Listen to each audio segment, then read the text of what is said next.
दोस्तों, south Asia के geopolitical मेज में एक और नया ट्विस्ट आ गया है।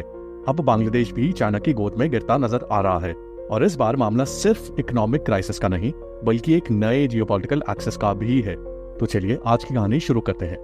तो रिसेंटली बांग्लादेश के इंटरिम गवर्नमेंट के चीफ एडवाइजर मोहम्मद यूनुस ने एक धमाकेदार 4 डे विजिट किया चाइना का।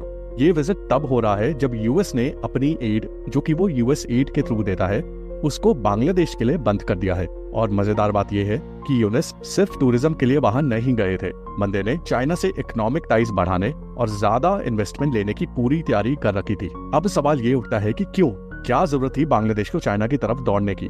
भाई सिंपल सी बात है, बांग्लादेश की इकोनॉमी अब डूब रही है। पहले पाकिस्तान इसका नया बेस्ट फ्रेंड बना, लेकिन पाकिस्तान खुद वर्ल्ड का बिगेस्ट बेगर बन चुका है, तो वो बांग्लादेश की क्या ही मदद करेगा। यूएस ने भी अपने हाथ खींच लिए और इंडिया से तो ऑलरेडी रिलेशंस ठंडे पड़ रहे हैं, तो बचा कौन? चाइना। नाउ सरप्राइजिंगली यूनुस ने अपनी चाइना के विजिट के दौरान एक और इंटरेस्टिंग बात कही। उन्होंने रेफरेंस दिया नॉर्थ ईस्ट इंडिया का। बोला कि नॉर्थ ईस्ट इंडिया तो लैंडलॉक्ड है और इस बात पर जोर दिया कि बांग्लादेश की लोकेशन कितनी ज्यादा स्ट्रेटेजिक है इंडियन ओशन के एक्सेस के लिए। मतलब भाई साहब इनडायरेक्टली ये कह रहे हैं कि इंडिया को बांग्लादेश की जरूरत है इंडियन ओशन के एक्सेस के लिए। पर सच ये है कि इंडिया के पास 7500 किलोमीटर की कोस्ट लाइन है। हमको बांग्लादेश से ज्यादा फर्क नहीं पड़ता।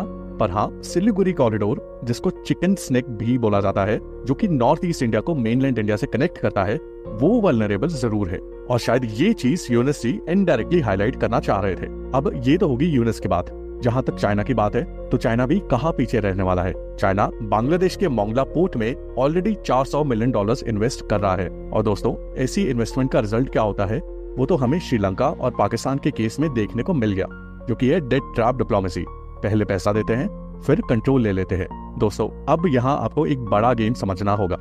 पाकिस्तान और चाइना तो वैसे भी आयरन ब्रदर्स है, लेकिन अब बांग्लादेश, जो कि शेख हसीना के अंडर इंडिया का एक काफी अच्छा दोस्त हुआ करता था, ये भी उसी कैंप में शिफ्ट होता दिख रहा है। और ये सब सिर्फ इकोनॉमिक क्राइसिस की वजह से नहीं हो रहा, इसमें पॉलिटिक्स भी है। बाइडेन एडमिनिस्ट्रेशन ने बांग्लादेश में रजीम चेंज करवाने में मदद की और अब जो इंटरिम गवर्नमेंट बनी है वो इंडिया से दूर हो रही है और चाइना पाकिस्तान वाले कैंप में शिफ्ट कर रही है। लेकिन यहाँ एक ट्विस्ट भी है। आने वाले दिनों में थाईलैंड में बिम्स्टेक की मीटिंग होने वाली है और वहाँ बांग्लादेश ने इंडिया से मीटिंग की रिक्वेस्ट भी की है। मतलब गेम अभी भी खत्म नहीं हुआ। शेख हसीना इंडिया से काफी क्लोज थी और यूनुस के आने के बाद इंडिया और बांग्लादेश के बीच रिलेशंस डिग्रेड हुए हैं, लेकिन अभी भी इंडिया बांग्लादेश के बीच में पूरी तरह से दोस्ती खत्म नहीं हुई है। लेकिन अगर बांग्लादेश चाइना की गोदी में चला गया तो इंडिया के लिए एक और हेडेक तय है। चाइना ऑलरेडी इंडिया के वेस्ट में पाकिस्तान के साथ है, नॉर्थ में तिब्बत वाले रीजन में है, नॉर्थ ईस्ट में अरुणाचल प्रदेश पर क्लेम करता है और अब बांग्लादेश में भी अपनी जगह बनाने की कोशिश कर रहा है। मतलब इंडिया को चारों तरफ से घेरने की तैयारी हो रही है। ये जियोपॉलिटिकल चेस गेम अब और भी डेंजरस हो रहा है। बांग्लादेश चाइना से मदद मांग रहा है और चाइना अपना इन्फ्लुएंस बढ़ाने का एक भी मौका नहीं छोड़ता। लेकिन इंडिया को ये गेम समझना पड़ेगा और बांग्लादेश के साथ अपनी डिप्लोमेसी को बैलेंस करना पड़ेगा।